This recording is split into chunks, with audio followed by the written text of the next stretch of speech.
one of the best dunk contests in recent memory, but was someone robbed? And in Atlanta last night, Trae Young with the 50 burger. Plus, is anyone at the Texas basketball games?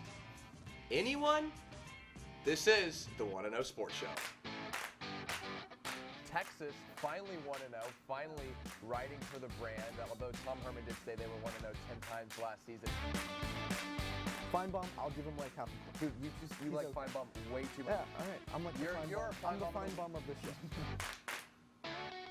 By the way, that looks Ohio State. Is that an omen? Give me that Longhorn hat. Oh, man. Hook him, baby. All right, he's Hook pulling 'em. the Corso.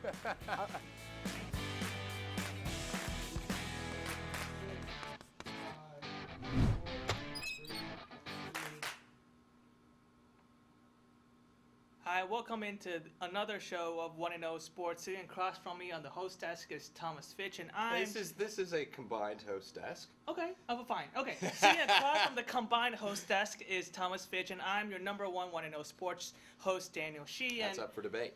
Well, according to my own rankings, I'm the number one 1-0 Sports show host this semester. So I'm just going to keep it this semester so far. Sounds good. That's fair. So That's let's fair. start with some who's hot and who's not right now. Thomas, you have the thing, whatever. That's right. My who's hot is the Austin real estate market. We're not quite to the point where we're saying it's officially coach search time, but Shaka Smart's on the hot seat. John Beilein just got fired from the Cavs, so just be looking out for the rumors that John Beilein's wife is house shopping in Austin, or the reports that, there was a flight from Cleveland to Austin and maybe he was on it.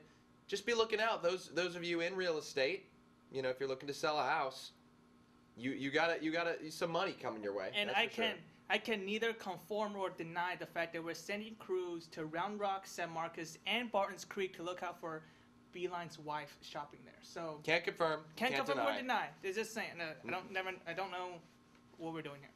But what's a who's not? Who's not? We'll get more to Beilein in a little bit. Who's not, though? Astros hitters. This past week, it feels like everybody in the MLB, at least as far as the Dodgers and Yankees are concerned, and that's basically the MLB. Let's be pretty honest here. They've been very vocal about the Astros cheating and about how they felt that the Astros didn't apologize enough and they weren't punished enough. So just be expecting a bunch of beanballs come April.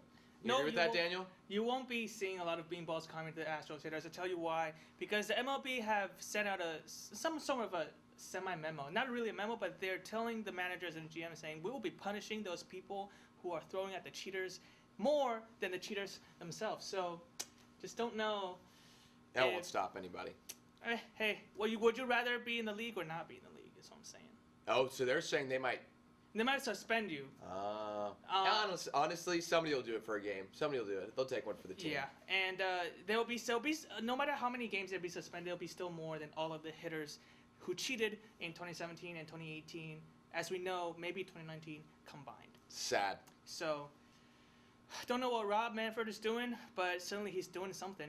Doing something. Not happy. That's not pleasing the MLB fans. Yeah. All right, Daniel, what's your who's not? Well, speaking of baseball, everything except the Astros. That's who's hot this week. Wow. College baseball. All caps baseball. All caps baseball. College baseball is back. Texas. We're gonna talk about Texas baseball in a little bit. MLB spring training started last week. Pitchers, catchers reported last week, and everybody else reported sometime this week. And if you're following the Yankees and the Yes Network, you have seen a lot of Garrett Cole footage. And honestly, if you're spending about $400 million on a guy, might as well put them on every fan page possible. But on the same note, softball's back too. So Softball's Diamond back. Sports overall, Diamond very Sports. hot. Diamond very Sports, hot. all caps. I like that clip. Yeah. Anchor down. I know. I don't know who cut that. Must be pretty smart. Yeah. All right, who's not? Well, let's play this clip courtesy of Jeff Barker on Twitter a couple of days ago during the Texas TCU game. This is a referee walking over to a fan to talk about something. One of the 50 fans in attendance. Yeah, I was about to say one of the probably 50, 20, 50 fans out there. And apparently, according to Jeff Barker in the same tweet, he said the fan ended the conversation by yelling, "We're just trying to make the NIT." So, not gonna complain there. But again, shout out to my man Jeff Barker, who also approved this look, by the way. That's good. It's vest season here. Yeah. It's vest season on the So, show. thanks Jeff Barker. And by the way, why is the referee going over to the fan? Right. I mean, that's the thing. You got to decide who's in the wrong. It's the classic, recliner seat in the airplane, Yeah. pushing on it situation. Yeah. Who's wrong? Who's right? Who really knows? You hear the ref coming over and saying, I believe he says something like, there's not a lot of people here. The mics can pick you up. They're hearing what you're saying. But at the end of the day, again, we don't know what the guy was saying. We don't exactly know other than we're just trying to make the NIT. And I would assume he's saying a little more than that if the official is coming over to him. But there comes a point where you just got to expect this from fans, right?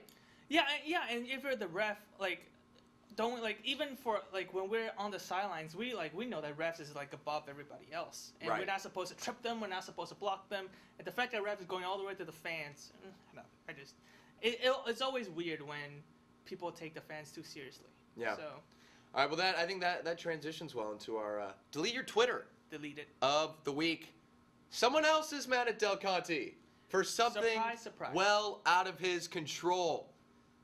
He was at a baseball game, Yeah. wanted a picture of him taken, and Yep. the official photography staff of the team wouldn't take a picture because guess what? They were working. Yeah. And this is Del Conte's fault, right? Yeah, obviously. Obviously. Yeah. Obviously. Fire Del Conte.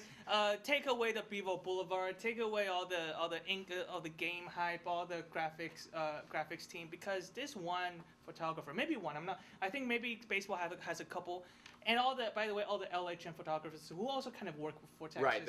All of them did a terrible job. How can you not focus on the one fan behind home plate during a baseball game? Right. Impossible. Why? You're not supposed to focus on. You're not supposed It's to focus absurd. on the players. You're not supposed to focus on the coaches. You're supposed to focus on the fans. Okay. And next week, I'm expecting to see photos of us, all the local news people, sitting behind home plate filming, because we are important as well. So we want to see us in the photos published. I think next time we go to a baseball game to cover it, I think we should just film the fans, right? Yeah, obviously. I think this is, as Stephen A. Smith would say, is preposterous. It's preposterous. And the fans are being bamboozled. Let's just be. Oh, by the way, Del Conte was a little cold this morning. Anything we could do about that? I mean, we're on UT's camp.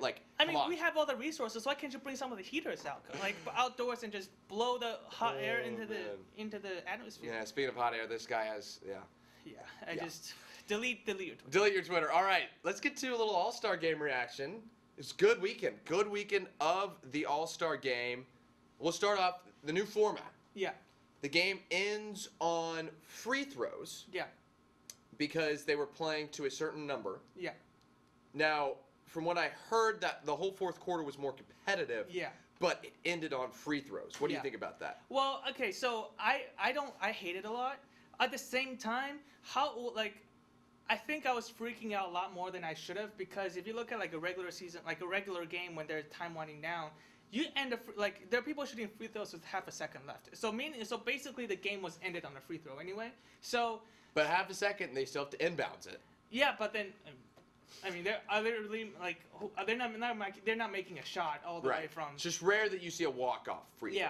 Yeah, but also, by the way, if you're going to change the whole structure of the game to make it more interesting, there should have been a rule in there that I'm surprised nobody had picked up, when it's released. You shouldn't end the game on a free throw. Or at least make sure the refs are not calling. Right, they're not going to call the foul when they know you're going to go the line with two, Yeah. That shouldn't have happened. But, I mentioned this, at least it was more competitive for that last quarter. There was a comeback. The team who was ahead, who had the closer margin of points to get. Giannis, I think. Team Giannis, so Team LeBron came back.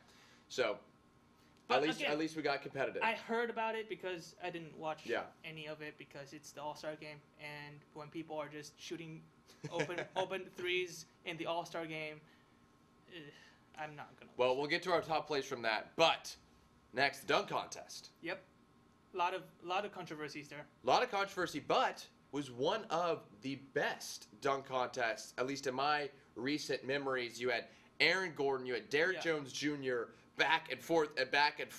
Yeah. You have the controversy over were 50s given out too soon. Yeah.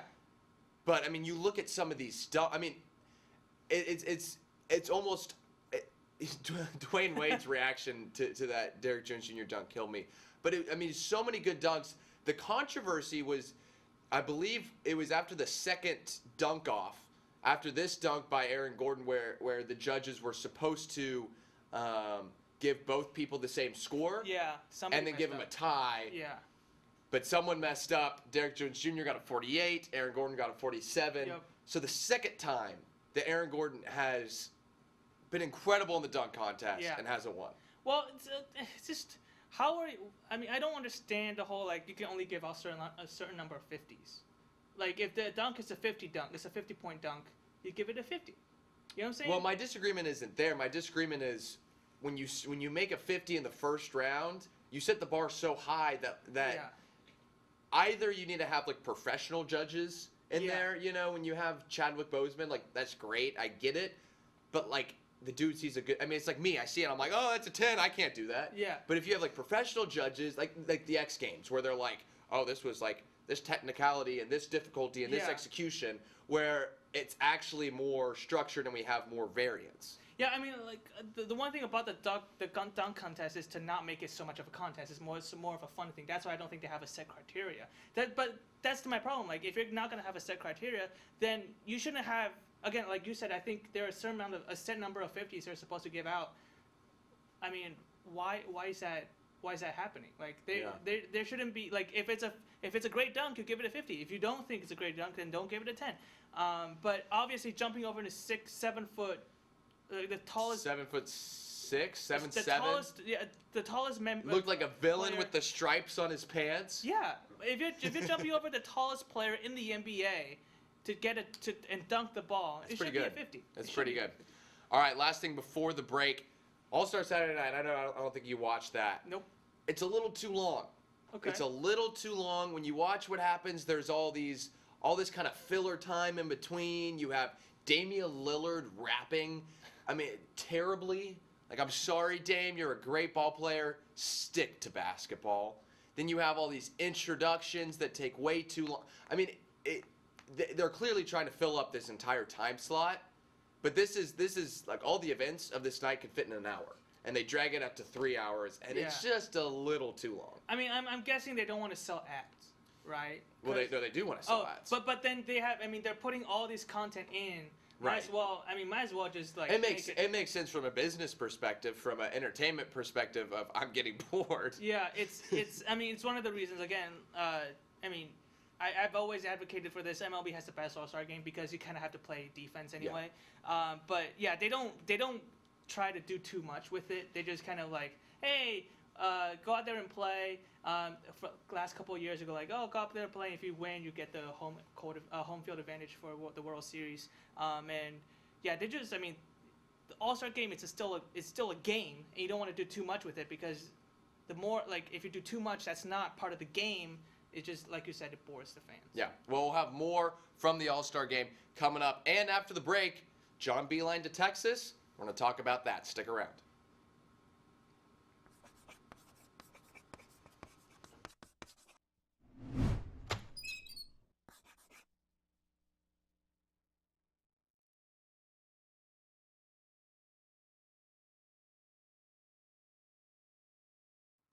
Welcome back into the 1-0 Sports Show. Thanks again for joining us on your Friday morning.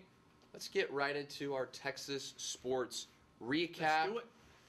First thing up, after the Texas against TCU game, Shaka in the locker room, Chris Del Conte comes up to him and gives him a hug. You can see this tweet from Jim Vertuno. So the question is this a hug of death or a hug of confidence? Daniel, what do you think? I think it's a hug of confidence because if you're going to give anybody a hug of death, it is when you fire them. But even though it looks like Shaka is going to be gone after this season, there's still a couple of games left in the regular season. So you think he's done despite the contract buyout?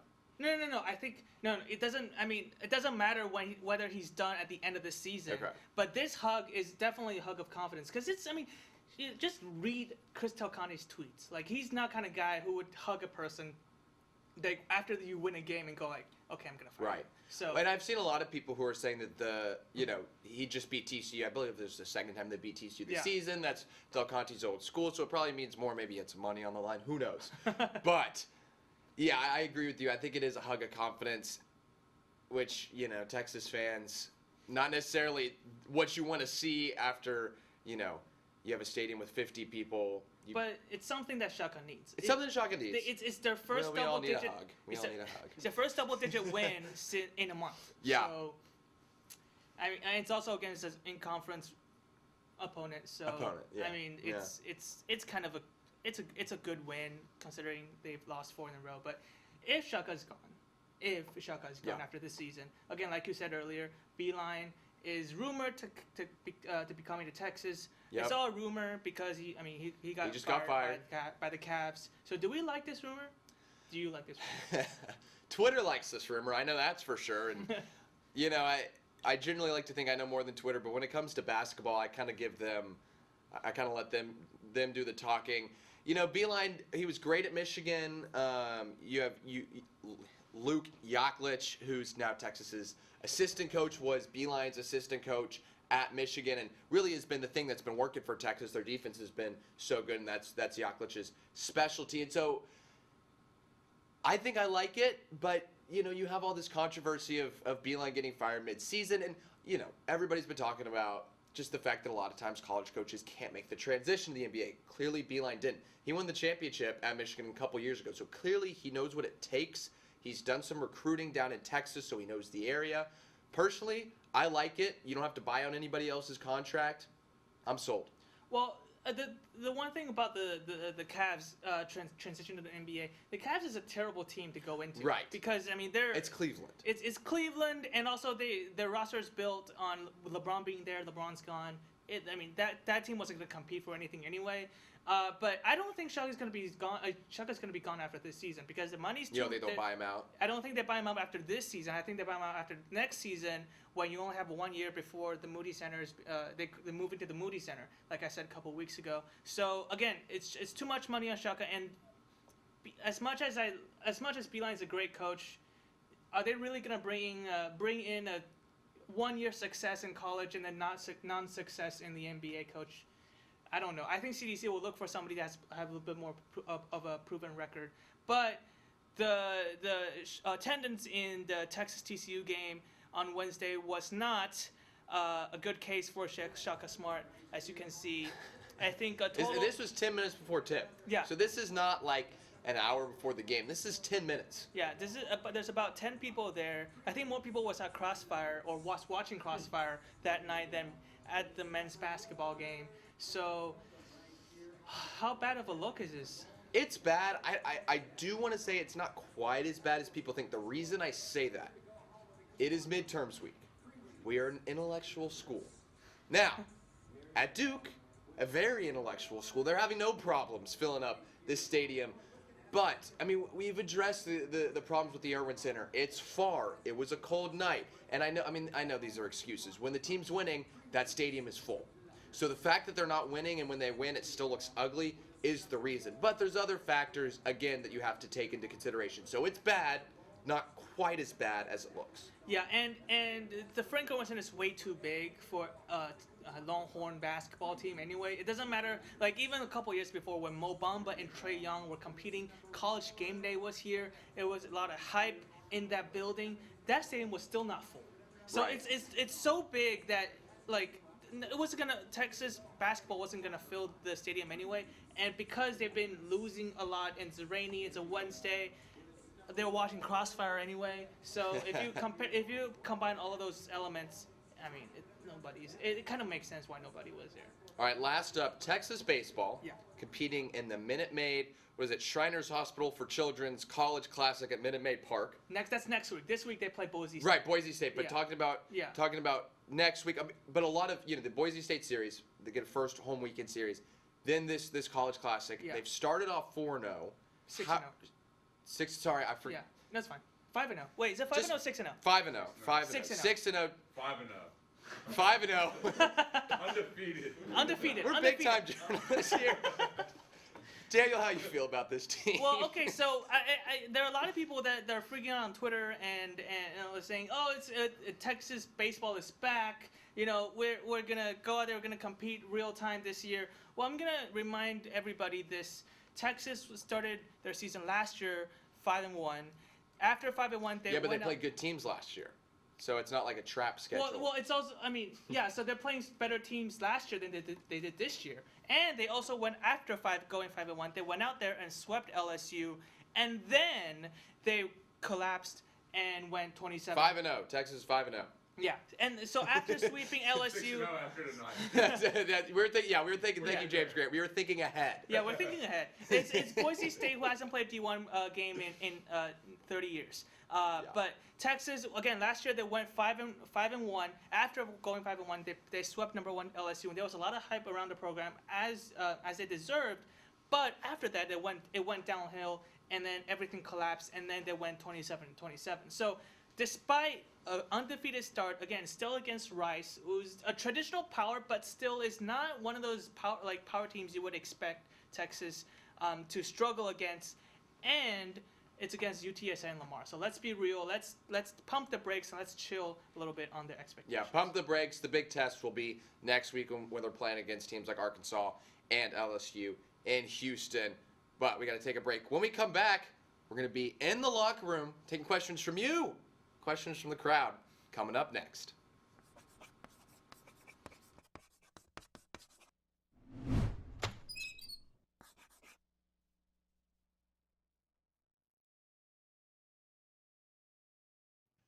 Welcome in to the 1-0 Sports locker room. Now joining us, we know this face. Yeah. Keep the streak going, huh? Robert Trevino. I'm keeping the streak. Keeping the streak.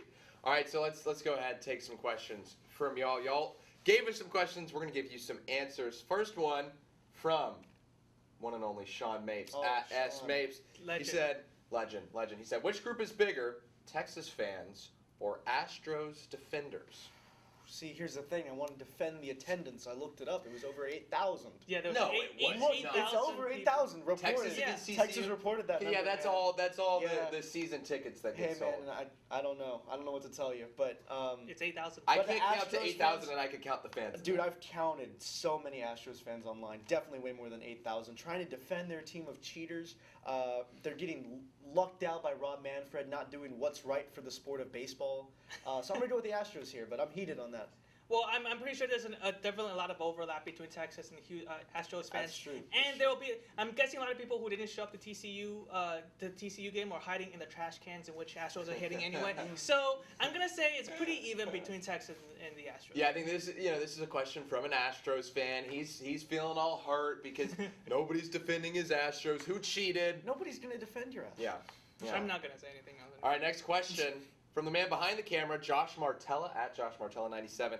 S&P Plus FPI actually liked the Horns this fall. Is it safe to drink this Kool-Aid? I love this question.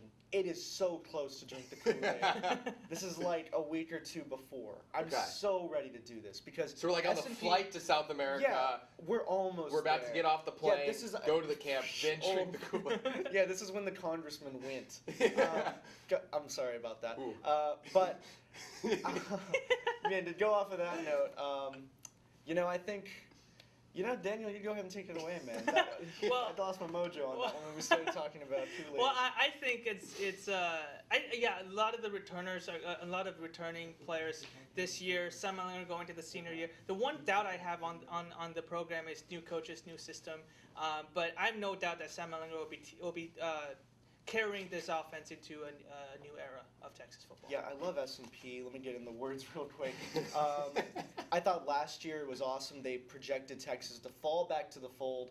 I think this year Texas, you said more experience, but also just naturally the luck is going to even itself out. Lost a bunch of close games. Naturally, you're going to win some close ones this year.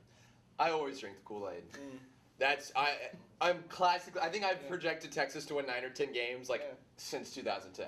Yeah. Oh my goodness. So of course I'm going to drink the Kool-Aid. There's so many players returning. Sam Ehlinger is a senior. I hope Aggies don't see this and blow this up next season. But I'm drinking the Kool-Aid. If you're Horns not, gonna win the Big 12. why are you even a fan? Right, If you're not right. drinking the Kool-Aid of your own That's team that's every year, that's you what have it's to. about. That's what it's about. Although we're unbiased Orange journalists Kool-Aid, here, right? We're obviously. talking about Orange Kool-Aid. Yeah. Orange Kool-Aid. Next question from the legend, another legend, Steve Helwig, Oh, S_underscore the Helwig. goat, the goat. The goat. Let's talk dunk contest for a little bit. Okay. Is Aaron Gordon the greatest dunk contest performer of all time, despite not even having won a single dunk contest? Yes. There are more impressive dunks. There's Jordan. Yep. There's Dominique Wilkins. But nobody has had so many electrifying to back, dunks. yeah. And then he did this 3 years apart or 4 years apart in terms of dunks. I saw this question and at first I was like, what? But then thinking about it and looking back at it, I think Gordon's the GOAT. I think we're forgetting one of the, there's 1 year after the Gordon and Zach LaVine contest when he came back and then he was battling through injury, so he didn't have to hop and he kind of just didn't, he way underperformed there. So if people kind of put that away, I guess there's an argument for that. But if you're gonna be the GOAT, you should be great every single time you're in a dunk contest, and he wasn't that great the second time. Look, the dude said he was coming in this year with 450s. Mm-hmm. He gave us 5, and then he jumped over Taco Fall. He nudged him. We all know that. Can we agree? Yeah, Barely. He didn't get Barely. over him. Yeah, he He didn't didn't get over him. And He didn't get over him. Yeah, okay. He He didn't jumped 7'5" instead of 7'7". Well, Sorry. Like Shaq should have stood there for him because he Yeah. wanted to do Shaq, and he would have cleared Shaq. Yeah. Yeah. But I mean, Derrick Jones I'm Jr. saying- doing the I'm- same dunk over and over Yeah, between his legs, which is Yeah. cool. But I'm saying it's Aaron Gordon. Next question from Jam 196111. A lot of numbers. Anyways, Shout talking out. crowd at Irwin. Said crowd at Irwin last night. Is this a sign of student protest against Shaka? well, first shout out to Jam. I don't think we've got a question from you before, Yeah. so keep sending them in. I don't think it's an intentional protest. I think that's just what happens when your team doesn't win. Yeah. And also when it's cold. I got to tell you, I'm a big fan of Texas basketball. I try to make it out. Man, was it cold that night. And Yeah. also, you said earlier, midterm season. It's midterm Yeah, you season. got to study, man. I don't have But then time to again, walk in 30 minutes. It's probably colder Mhm. up there in North Carolina. Yeah, and the They thing... probably have Yeah. harder midterms up there. yeah. Or at least equivalent. I mean, we got a well, plan 2 yeah, guy. So, Plan 2, I don't know. Yeah, that Yeah. might be Yeah. a stretch. I, but- that's why I never went to the men's But basketball. if you look at the map for the Frank Irwin Center, it looks like it's so close, but It's man, not. try walking there. Yeah. Topographically, you're walking. It's a up 30-minute hill. walk. Yeah. Yeah, and Uphill both ways. and people are forgetting Literally. there was a baseball game that Yeah. day as well. So people will be. That's I mean, true. you'll be watching baseball over men's basketball. That's number one. And number two, it's not like people have been showing up a lot this season anyway. It's just happened like none of the season ticket holders was showing up that game because again it's rainy. It's also it's far from campus, and they're probably watching baseball over men's basketball. So it's not a student thing because they haven't been showing up anyway. Yeah, the devoted Texas fans went to see the new baseball Yeah. game over like Shaka Smart, maybe winning, maybe losing. Yeah. The foam fingers didn't help. No. Oh, no. And The yellow. the Like, yellow, what were they it made thinking? it Come look on. so much Come worse. on. Texas Athletics, we love you, but come on. Orange. Orange. Or white with They go- orange. They go white regardless. with orange. I'll show up to the next. Yeah. All right, next question. We have to get a little golf in here, of All course. right, This yes, is from let's do it. Eric Goodman at Goodman on Twitter. He's talking about the proposed new Mm-hmm. golf league. 18 tournaments, $10 million purse for each tournament, and the 48 best players in the world in the tournaments. What are we thinking about these? We've already heard a bunch of golfers saying no way. Yeah, I'm with them. No way on earth. I think the whole point of the PGA Tour is that you give a bunch of guys every week the shot to win their way and do what they can. When you're limiting it to 48 players, you're saying, oh, you have to do all this. And there's not even Q School anymore, so now it's going to be a bunch of golf that nobody watches. Now, I will say it might help ratings. But I don't know if any people, besides huge golf fans like you and I, Thomas, and okay, I'll give you that, can name the top 48 golfers in the world. You could probably name, like, the top maybe 10 Right, on average. The right. average person could. I'm not going to claim myself as a golf person. Like, Thank you. Thank you for But sharing. I'm gonna but a lot of the golf structure looks very similar to tennis, and I am a little bit more tennis driven. I'm more of a tennis fan. Like, just think about like if you only have 18 big tournaments throughout the year, only the top 50 players get to play in that tournament. I don't like that. That the point of having majors and opens is so that people can choose which majors they want to play in Right. to adjust for the majors they want to play. And so if you just make it 18 big tournaments, that's not how golf and And tennis. it already kind of works that way where you have about 18 to 20 where you're going to get most of the big people in. But, you know, when you look at, like, this week we have the WGC Mexico Championship. When you look at, like, the Tour Championship where there's only 30 guys competing, it's a little boring when there's no cut. And, you know, it's fun having all those big names. But again, you brought up the whole official world golf rankings is always confusing because you have European Tour, you have Asian Tour, and they all there's different. It's just confusing. Yeah. And it's better when you can have 120, 150 people competing. Plus, the golfers don't want to do it. It's not going to happen. It's not gonna happen. And it's funded by Saudi money. Like, come on, come on. What isn't? Okay, next. Stick to sports, Robert. Yeah. Come on. All right. Last question. This is from JK_astronomy. Our boy John Kelly. Yes, John. Will we see a WWE fight between Vince McMahon and Roger Goodell? Well, I told John. who would win? I told John I thought we didn't need this question, but we do. We Looking do. at it now, I apologize, John. We do need this question, and I'm happy to answer it for you. Vince McMahon, no doubt. Roger Goodell, what has he done for the NFL? Gotten booed relentlessly, year after year. The perfect villain, which is why I'm going to switch up my answer and say Roger Goodell is going to take down the popular now, Vince McMahon. I'm not sure if we need this matchup. Like, I don't watch WWE anyway, so I like having Roger Goodell and Vince McMahon going at it is not going to make me watch the matchup anyway.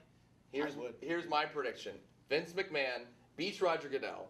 Roger Goodell then sues Vince McMahon for injuries or makes up something. Wins, takes control solely of the XFL. XFL becomes the minor league for the NFL. It officially becomes the No Fun League. There's one thing I would watch though: Rob Manfred, Adam Silver, Roger Goodell, and Vince McMahon going a fatal four-way. Who wins that? Commissioner fatal four-way. I think Rob Manfred because he's not afraid to cheat. Yeah. Whoa! Yeah, I think so too. Wow. On that note, Robert, thanks for joining us. When we come back, we have the top plays from the All-Star Game and the picks for the weekend. Stick around.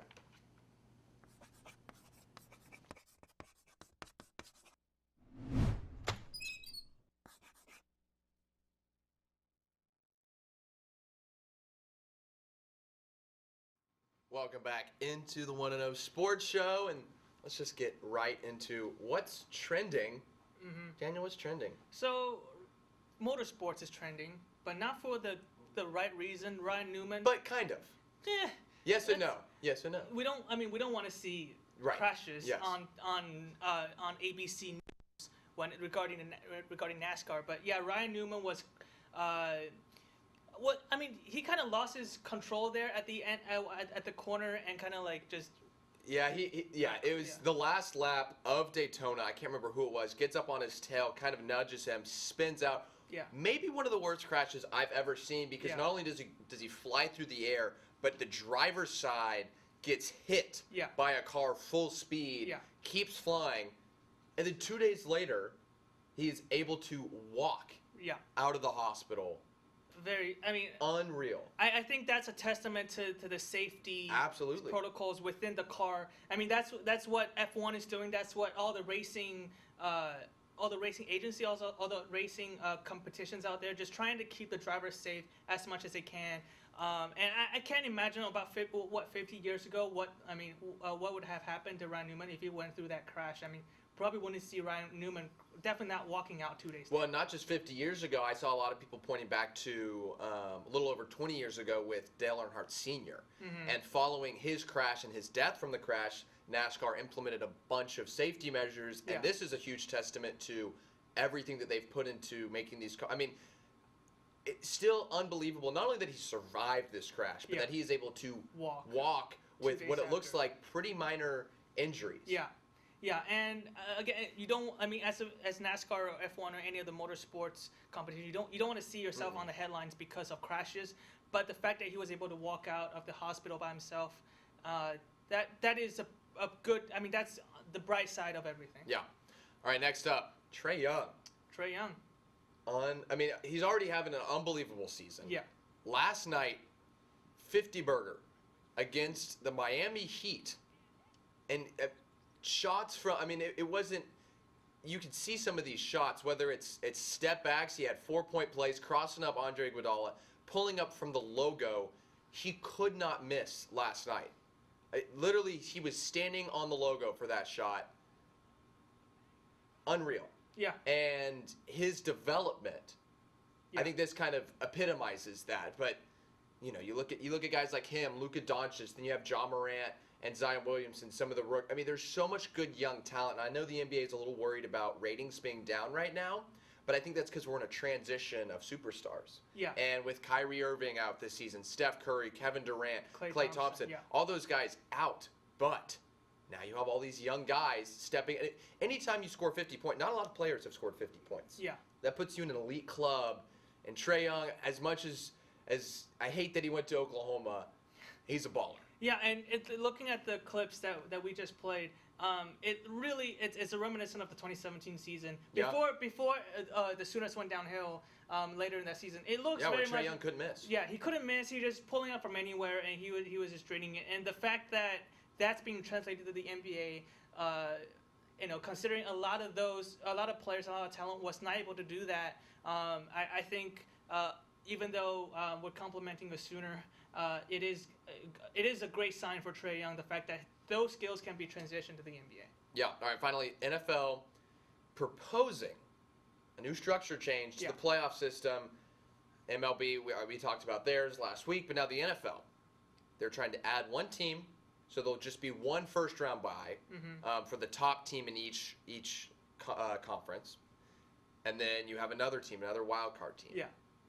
So we're gonna have a lot more 7-9, 8-8 teams in the playoffs. I really don't like it. I think, like I said it last week, on Crossfire, the NBA playoff, I hate it so much because over half the league makes it. I also said the NFL probably have one of the best ratios in terms of amount of teams, amount of playoff teams.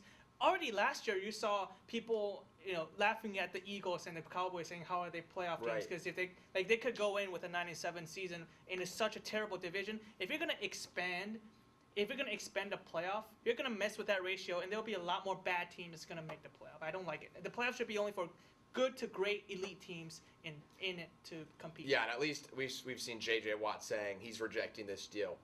Let's go ahead and get to our top NBA All-Star Game plays from the week. So many good plays from this game. It was hard to narrow it down. But coming in at number 3, check out this putback. Devin Booker, the point guard. Watch how high he gets. Look at that. Get up, yo. 6'5", he's getting up. And LeBron and Anthony Davis saying, uh-oh. Boy's getting up. Number 2, we got a mismatch. Kemba Walker up and in. Puts Sabonis on skates. Sabonis, did they not tell you don't play defense in All-Star games? This is why you don't do it. Little guy going up and under for the layup. Number 1, there's so many good plays. We have 3 number 1 plays. Number 1, Trae Young. Trae Young, unbelievable, from half court, drains it. Then LeBron, whoop, around the back. Around the back of the dunk. Giannis saying, I don't know how he did that. One more look. Ooh, so smooth, LeBron James. And the number one play, Jason Tatum, Russell Westbrook, Chris Paul, Ben Simmons, alley-oop. What more do you want? One more defense is what I want. Defense is what you want. That's what I want. Well, what we do want is coming up next. We want you to stick around because we got all the best picks for the weekend games after this.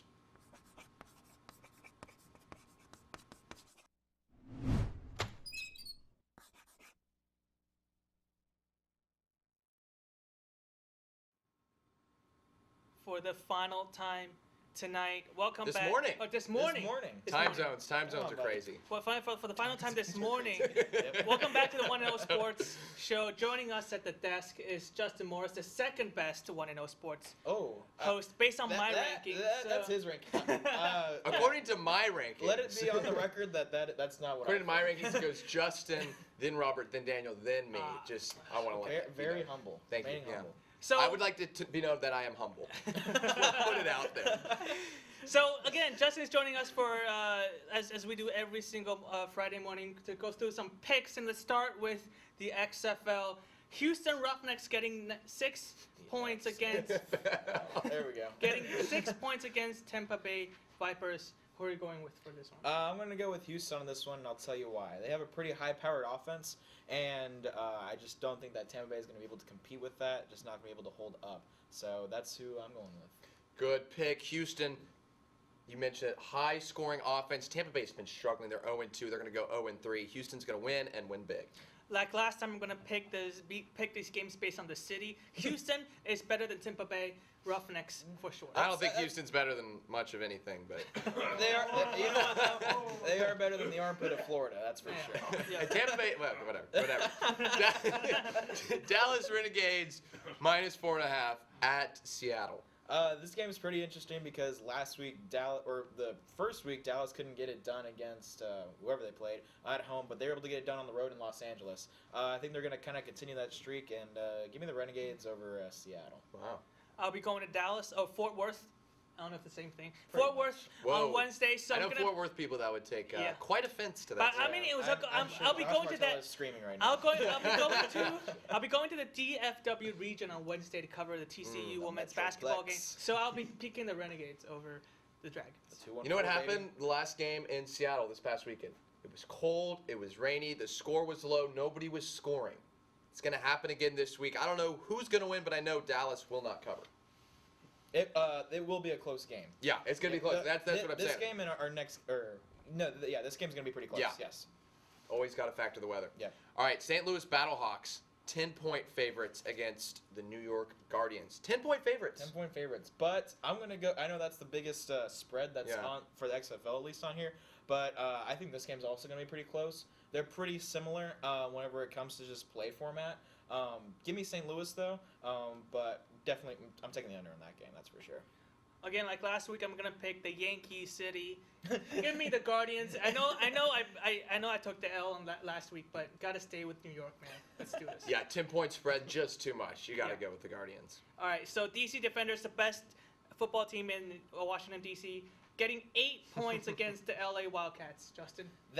I think that's I would take an over in that, and here's why. The DC Defenders, they're rightfully named the Defenders because they've been able to contain other teams, and they've only allowed 3 touchdowns scored on them the entire season. I know it's just, we're only 2 weeks in, but still, they're holding teams to a really, really well. So give me the DC Defenders, and I'll go with the over for that one too. Here's a bold pick. DC, they're going to bring almost said the Super Bowl, the XFL championship trophy, Vince McMahon trophy, whatever we're going to call I it. thought you said DC teams don't win. You know what? But this one is in DC. This one is, yeah. Not in Maryland. No, yeah. So yeah. You broke me, Daniel. You got me there. You lawyered me. I'm just saying DC's going to cover. I'm gonna go talk. with the Wildcats because LA is the second biggest city in the United States. Yeah, but their In the football team United States. sucks. So I'm going with XFL. I'm going with the city, LA over DC. All right, Denver Nuggets, Oklahoma City Thunder. Let's transition to a little NBA. This should be a pretty good game, but I think that Oklahoma City is going to get it done against the Denver Nuggets. Although Denver's off to a pretty incredible season so far, OKC is just kind of that sleeper team that nobody really saw doing well at all after losing Russell Westbrook, and they're piecing together a pretty decent season. And Paul George. They're piecing together a pretty decent season, and so I'm going to take the Oklahoma City Thunder on this one.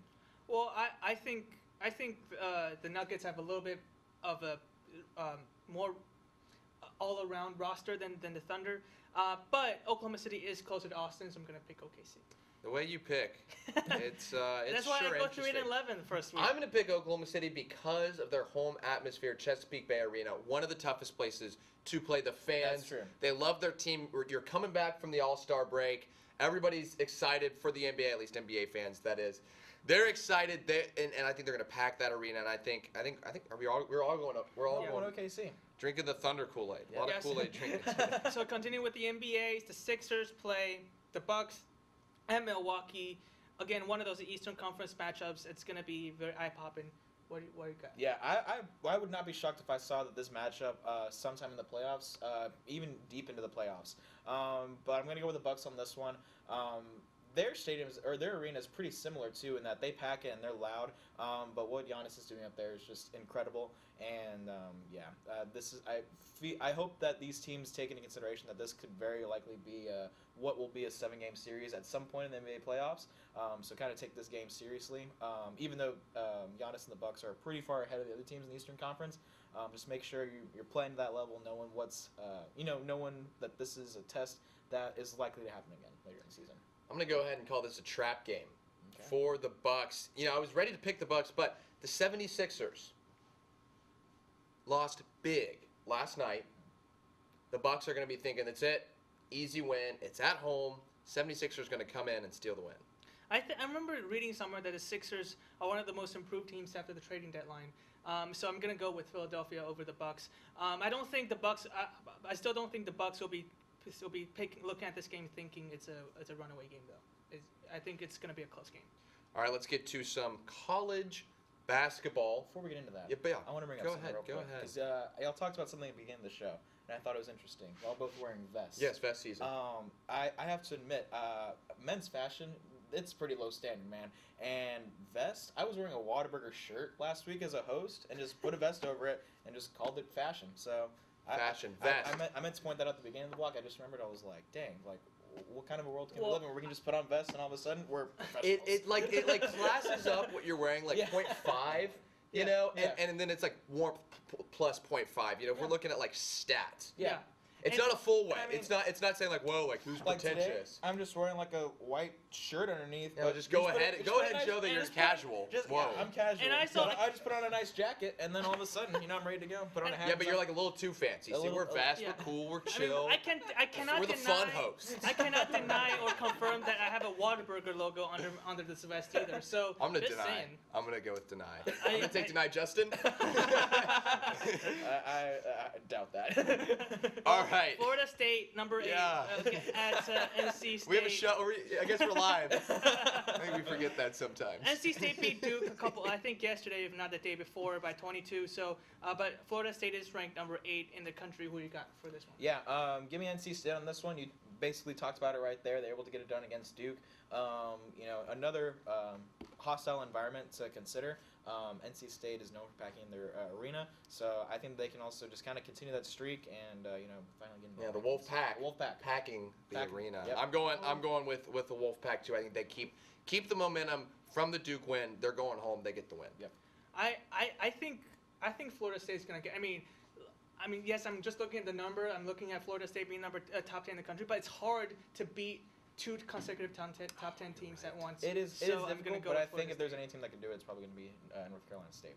I don't know anything about them, so I don't know why they can do it. But number 2, Gonzaga. Number 23, BYU. Battle of 2 ranked teams out west. Mm-hmm. Yep. Give me the Zags on this one.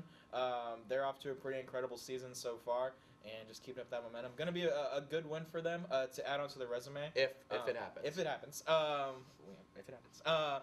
But they can get it done in Utah, then I think that's just going to bolster them. And, you know, we got the next game coming up that we're about to do the pick for.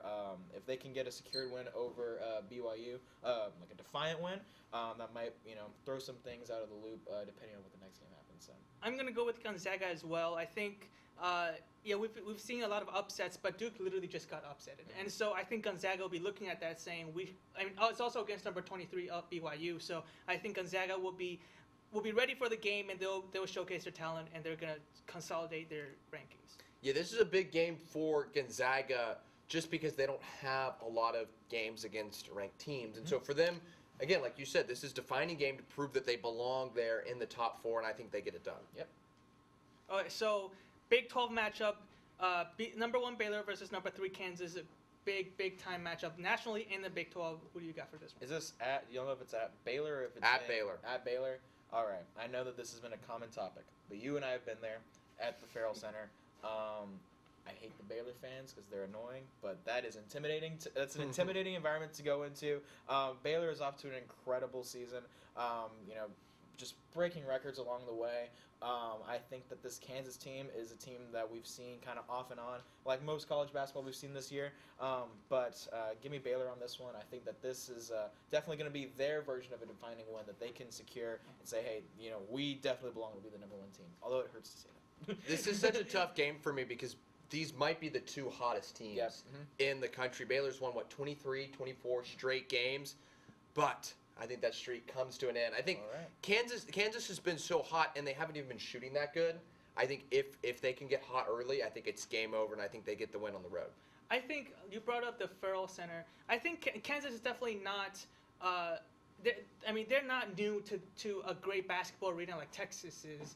And so, if anybody in the Big 12 can stop Baylor, it will be number 3 Kansas. Definitely. I think Kansas pull it off. All right, last game, our premier matchup. The chase for matchup 16 wins continues on Saturday, where the Texas Longhorns travel up to Manhattan and they play the Kansas State Wildcats. Who are we picking? Yep, give me Kansas State. We talked last week about how, this would be maybe that turnaround game that Shaka Smart will finally have whenever he took him to Ames. It did not end up happening. At this point, there's really nothing to turn around for. So, give me the Wildcats in this one. Yeah, I'm not picking Longhorns anymore. K-State. The fortunate thing for Texas is that Kansas State might be the actual worst team in the Big 12. I think they're at 9 wins. Texas is going to get the win. It's going to be ugly. It's going to be like 55-53, but they're going to go ahead and get the win. Nah, I don't see it happening. Well, Sorry, that's bud. it for this show.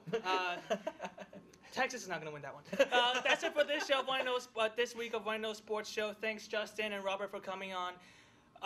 This week's show, and I'm messing this outro. That's Thomas, okay. Thomas Fitch, third best One Know Sports Show. Third best. Fourth. No, remember, I'm humble. I'm humble. Fourth best host for One Know Sports. Show total. I'm Daniel Shee. We'll see you next week.